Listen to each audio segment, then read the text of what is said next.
오늘 6월 12일 금요일 아침 우리가 고린도전서 15장 1절에서 11절 말씀으로 가장 작은 자를 들어쓰시는 하나님에 대해서 말씀을 나누고자 합니다.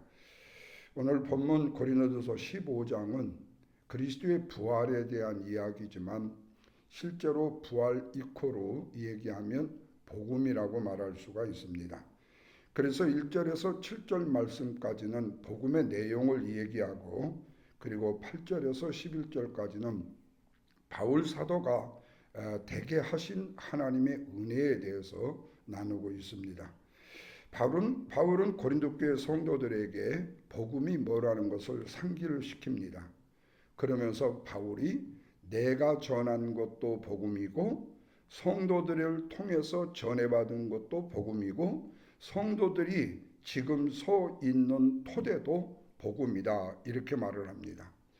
여러분, 우리가 복음이라는 말을 헬라어로 말하면 뉴앵글리온이라고 말합니다. 그리고 우리 한국말로 복음은 기쁜 소식, 그리고 영어로는 가스펠, 다시 말하면 굿뉴스가 복음이라고 말합니다.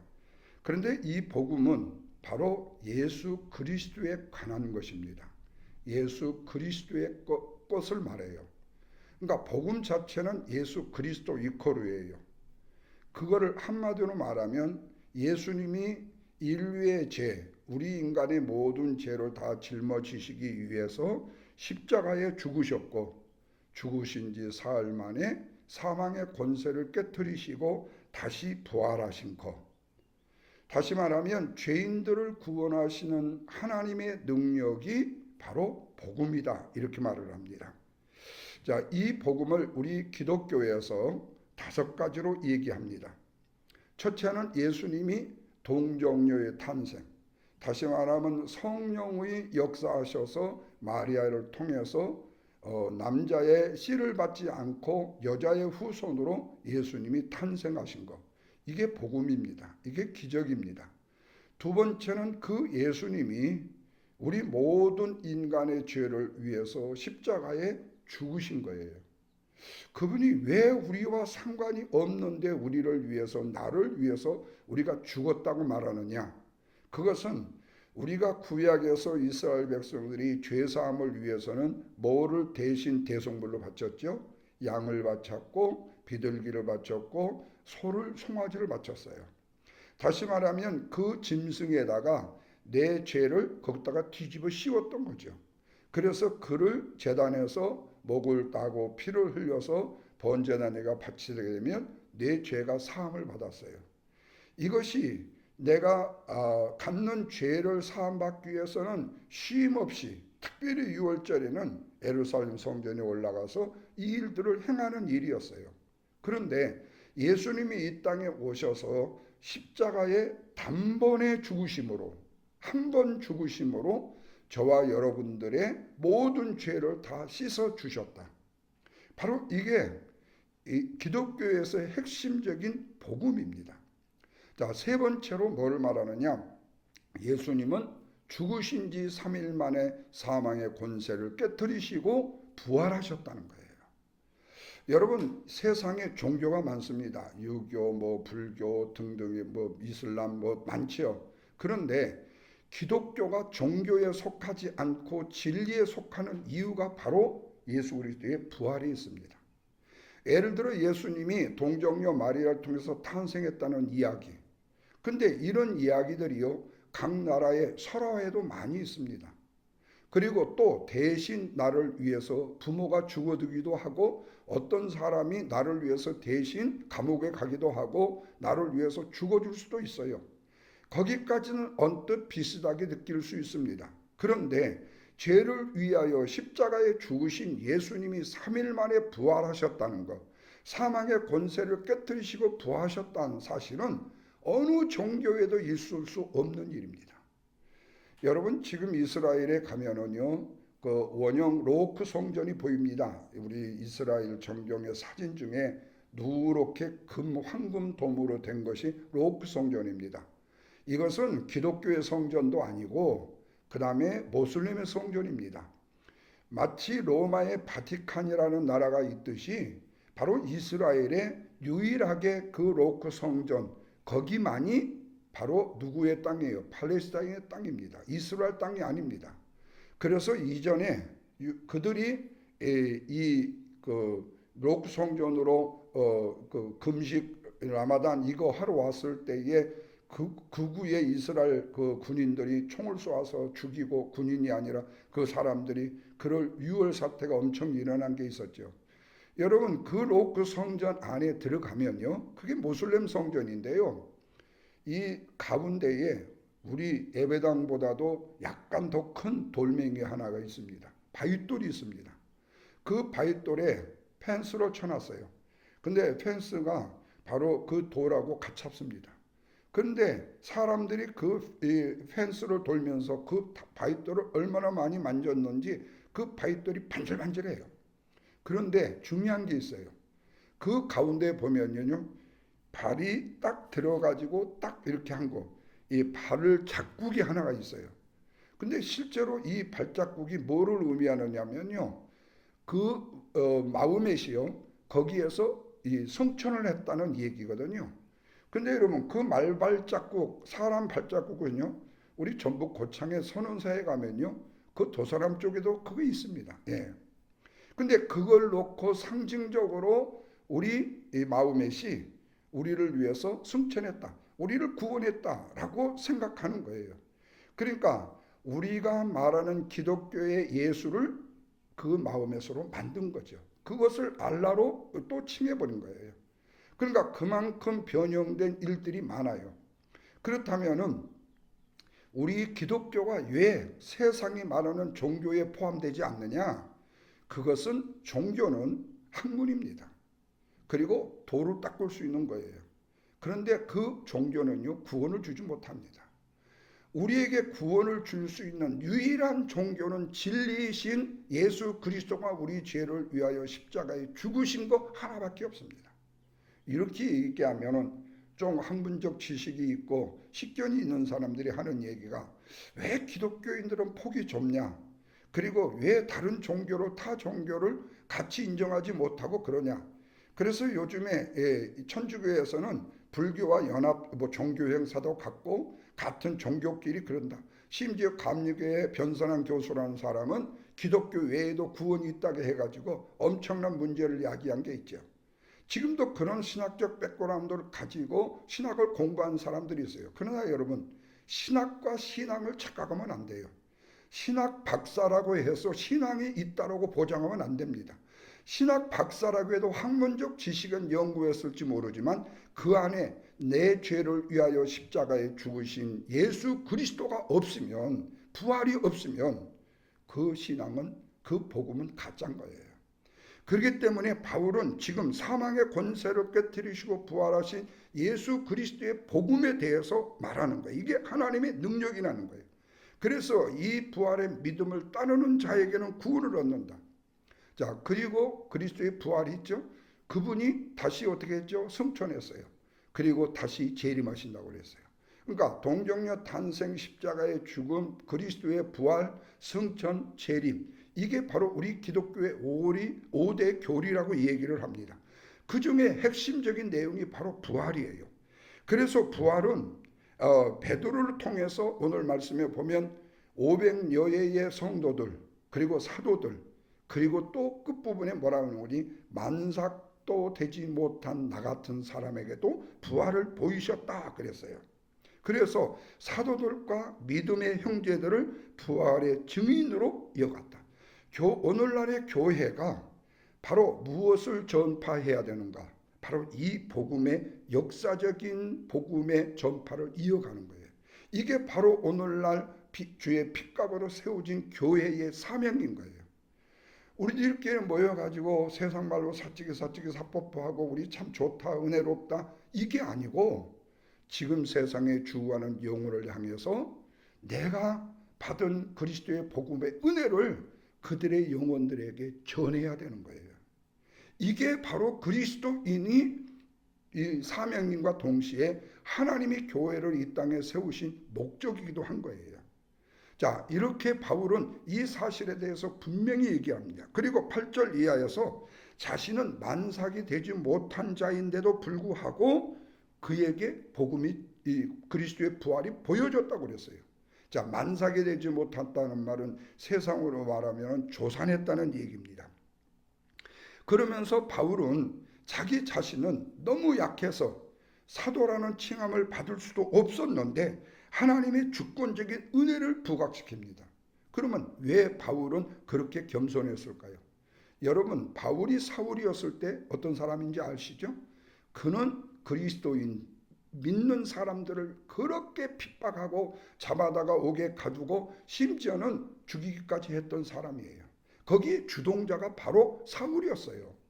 그런데 그가 다메섹 도상에 예수를 믿는 사람을 핍박으로 가다가 그가 거기서 그리스도를 만나게 되죠. 그리고 그가 기독교인으로 개종을 하게 됩니다.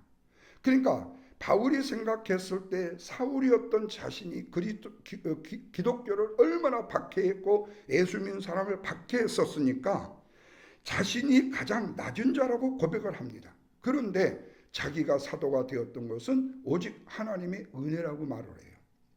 자, 여러분, 오늘 우리 신앙인들 중에요, 굉장히 좀 겸손한 사람은요, 나는 거룩하다고 말할 수 없어요. 나는 너무 부족해요.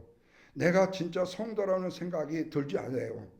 이런 말을 하면요, 다른 사람이 야, 저분은 저만한 신앙의 경륜이 있고 헌신과 봉사를 하고 교회에서 직분이 있음에도 불구하고 자신을 저렇게 낮추는구나, 이렇게 생각할 수 있고 이렇게 들릴 수도 있어요. 그러나 여러분, 조심해야 돼요. 이것은요, 어쩌면 하나님이 주신 은혜를 대항하는 완고한 마음으로 하나님 앞에 여겨질 수도 있다는 사실이에요. 다시 말하면 하나님께서 당신을 복음으로 변화시켜서 하나님의 거룩한 성화의 영혼으로 만드시겠다는 사실에 대한 내 겸손한 거부, 이것을 우리는 불신앙이로 말합니다. 그러니까 우리가 흔히 말하는 지나친 겸손이 교만이 되는 거예요. 그러니까 우리가 이렇게 절대적이고 극단적인 신앙적 겸손을 고백해서는 안 된다는 거예요. 반면에 어떤 사람은요, 교만하게 들릴지 모르지만 저는 하나님의 은혜로 충만한 사람입니다. 하나님, 저는 예수 그리스도를 통해서 구원을 받았고 하나님의 거룩한 자녀를 된 것으로 알고 있습니다. 자, 이렇게 고백을 해요. 그러면 우리는 흔히 그 사람을 교만한 사람이라고 그래요. 내가 보기에는 저 사람이 아무리 어떤 성도보다도 신앙이 좀 모자란 것 같은데 어떻게 저렇게 자만이 충만해 있지? 저거는 겸손이 아니라 교만이야, 이렇게 말할 수도 있어요. 그러나 그걸 교만으로만 꼭 봐서는 안 돼요. 왜?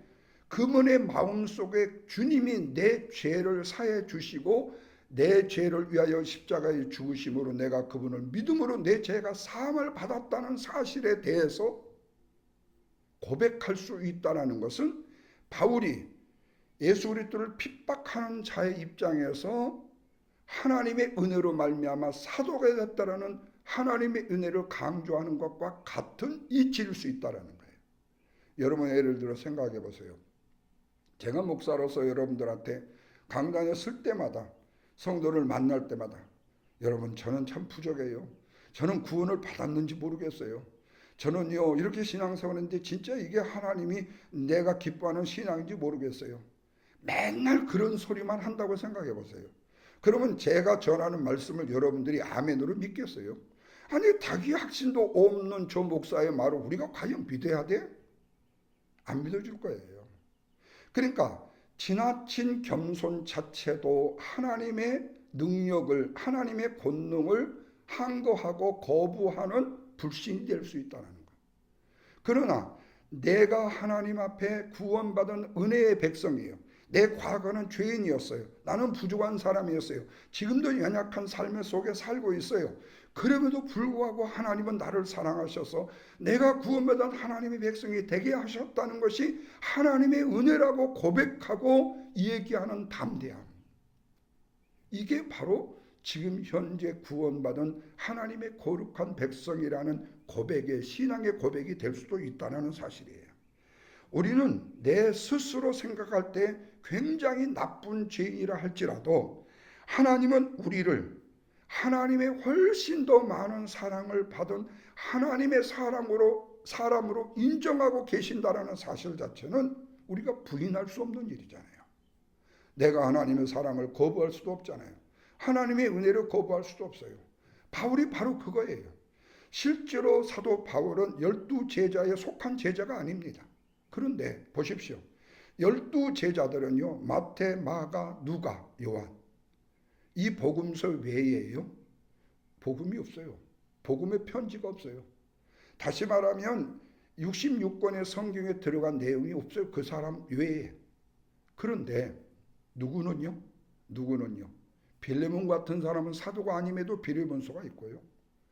또 야고보서 물론 있겠죠. 근데 바울은요. 무려 신약성경 27권 중에서요. 뭐가 그랬죠? 29권 중에서요. 27권. 아이고 계속 헷갈리네. 예. 무려 13권에서 14권을요. 바울의 서신서에 들어가고 있어요. 그러니까 훨씬 많은 교회를 세웠고 훨씬 많은 교회를 목회했고 죽어가는 영혼들을 더 많이 구원할 수 있는 구원의 발판을 놓은 사람이 바로 사도 바울이었다는 거예요. 그러니까 신약성경 27권 중에서 무려 13권, 14권을 바로 편지로 보냈던 사람이 바울이에요. 그러니까 가장 약한 자 같았고 아직 유산될 정도로 미약한 수준의 조산 정도에 있었던 미약한 자였는데 이것이 하나님의 은혜로 이 일을 할 수 있었다고 고백하는 거죠. 그렇다면 우리는 하나님을 생각하고 하나님의 관점에서 생각한다면 지나친 교만으로 가도 안 되고 겸손의 교만으로 가도 안 되고 있는 사실 그대로를 솔직하게 고백하는 것이 중요하다. 이것을 하나님의 은혜라고 바울은 말했어요. 여러분 그런데 그 은혜는 헛되지 않다는 거예요. 그 복음은 바로 바울이 얘기한 것처럼 다른 어떤 사도들보다도 더 많이 수고했고 그리고 그로 인하여 복음을 받아들인 성도의 수가 훨씬 더 많았고 그 교회를 이루었다고 고백해요. 다시 말하면 구원하시는 하나님의 손길을 통해서 하나님의 목적이 바울을 통해서 성취될 수 있었다는 사실을 얘기하고 있어요. 그러므로 사랑하는 여러분, 복음 전파와 영혼의 구원은요, 인간의 지식이나 경험이나 힘으로 되어지는 것이 아니고 노력으로 되어지는 것이 아니고 오직 하나님의 은혜로 이루어짐을 기억해야 돼요.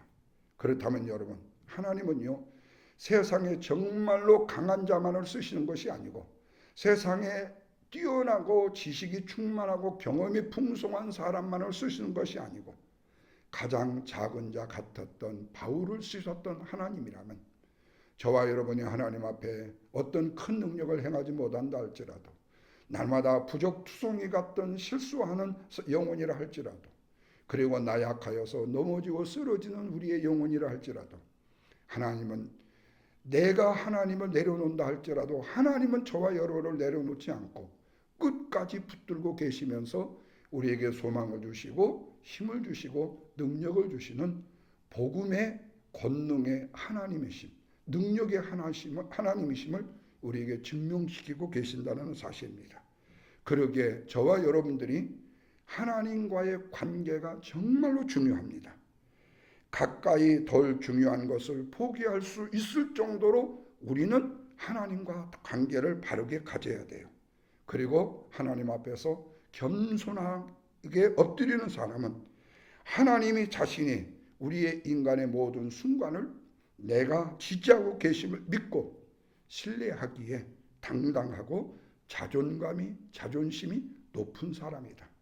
저와 여러분이 오늘 복음의 내용을 바울이 말한 가장 약한 자를 하나님의 은혜로 강하게 쓰였다는 이 사실을 생각하시면서 바울만이 아니라 저와 여러분들도 하나님 앞에 이렇게 쓰임 받을 수 있는 하나님의 거룩한 백성이 될 수 있다는 소망과 힘을 주심을 믿고 이것이 하나님의 능력을 믿고 감사함으로 오늘 하루도 힘있고 용기 있고 담대하게 주님과 동행하는 복된 하루가 되시기를 주님의 이름으로 축원을 드립니다. 기도하겠습니다.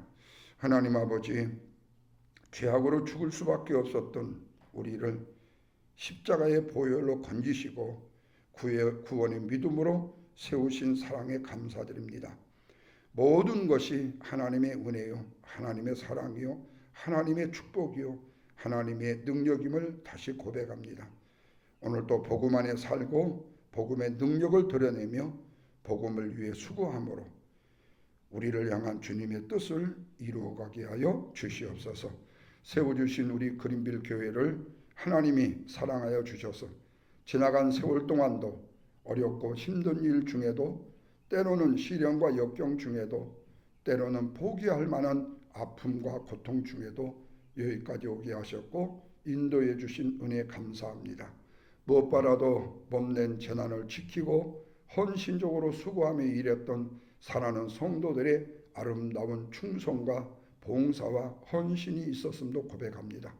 지금도 재난을 섬기며 수고하는 사랑하는 모든 성도들이 있습니다. 그 일을 인간적으로 크게 보든 작게 보든 하나님의 은혜로 된 것임을 고백할 수 있는 귀한 사랑과 능력으로 함께 힘써 애써 수고하게 하심도 감사합니다. 사랑하는 성도들에게 은혜를 허락해 주셨사오니 그 은혜를 우리의 평생 주님 부르시는 날까지 충성하며 헌신하는 사랑하는 성도들 되게 해 주시옵소서. 이 아침도 간절히 소망하며 기도합니다. 하나님 제단에 속한 사랑하는 성도들, 아직도 주님의 은혜와 은총과 사랑이 연약함으로 인하여서 자기 자신이 부족하다고 생각함으로 인하여 그 겸손함 자체가 교만이 되지 않게 하여 주시고, 오직 내가 하나님으로 여기까지 왔습니다. 저는 부족했습니다. 어리석었습니다. 연약했습니다. 그럼에도 하나님은 나에게 힘을 주셨다고 담대히 하나님의 은혜를 고백할 수 있는 성도들 되게 하여 주시옵시고, 또한 아버지 육체적으로 불편하여 함께 교회에 참여하지 못한 사랑하는 성도님들 어느 곳에 있든지 지켜주시고 우리에게 허락해 주신 동일한 은혜를 그들 영혼들에게도 허락하여 주시옵소서. 특별히 병중에 있는 영혼들 하나님이 치유하여 주시고 권능의 능력의 손길로 안수하여 주셔서 나사렛 예수 이름으로 치유받게 하여 주시고 믿음으로 치유받는 거룩한 역사가 있게 하여 주시옵소서. 또한 사랑하는 귀한 성도들의 가정, 일터, 사업장에 여러 가지 크고 작은 문제로 인하여 아파하고 힘들어하는 영혼이 있다면 하나님 찾아가 주셔서 성령이 내주하시고 그 문제 속에 우리 하나님이 친히 개입하셔서 그들의 마음속에 그 문제가 되지 않게 하여 주시고 그 문제를 하나님의 말씀으로 해석하고 하나님의 뜻으로 해석하고 하나님을 붙드는 믿음으로 해석하여서 그 모든 문제가 되지 않는 거룩한 역사로 그 문제의 해결이 아름다운 주의 축복을 주님의 은혜 가운데 누릴 수 있도록 역사해 주옵소서. 성도들의 가정에 슬하여 살아가는 자녀들 주셨습니다. 지혜와 총명과 간건함을 덧입혀 주셔서 그들의 앞길을 우리 하나님이 축복의 통로로 열어주셔서 거리 형통하고 우리 하나님 보시기에 아름답도록 도와주옵소서. 행여라도 세상의 곁길로 나가지 않게 하시고 그들 영혼들이 오직 사랑하는 귀한 부모님의 믿음의 신앙의 본을 따라 그리고 하나님의 말씀을 붙들고 나갈 수 있는 믿음의 자녀들 되게 하여 주옵소서. 자녀들 가운데도 육체적으로 연약한 영혼이 있습니다. 하나님 기억하시지요. 주께서 그들 영혼들 축복의 능력의 손길로 안수하여 주셔서 깨끗하고 정결하게 나음을 입게 하여 주시고 어려서부터 육체적인 질고로 인하여 고통당하는 아픔 없도록 하나님 그들 영혼들 어루만져 주시옵소서. 특별히 아버지 하나님 제단을 위해서 여러 모양으로 힘써서 수고하는 사랑하는 성도들 기억하시고 오늘 한날 이제 주께서 허락해 주신 복된 날로 아버지 어떤 일들에 종사하시는 간에 그 일 가운데 하나님의 권능과 능력이 나타나게 하시고 그 사랑의 축복이 부유케 하여 주옵소서. 또한 살아야 사랑하는 자녀분들이 함께 가족과 함께 있지 못하지만 멀리 떨어져 있지만 좋은 소식으로 연락되게 하시고 또한 귀한 가족의 아름다운 사랑의 축복이 풍성해지도록 역사해 주시옵소서. 오늘 한날도 우리 주님께 맡깁니다. 우리 주님이 주장하시고 인도하시고 섭리하시는 하나님의 은혜의 귀한 축복의 한날이 되게 하여 주옵소서. 예수님의 거룩하신 이름으로 기도하옵나이다. 아멘.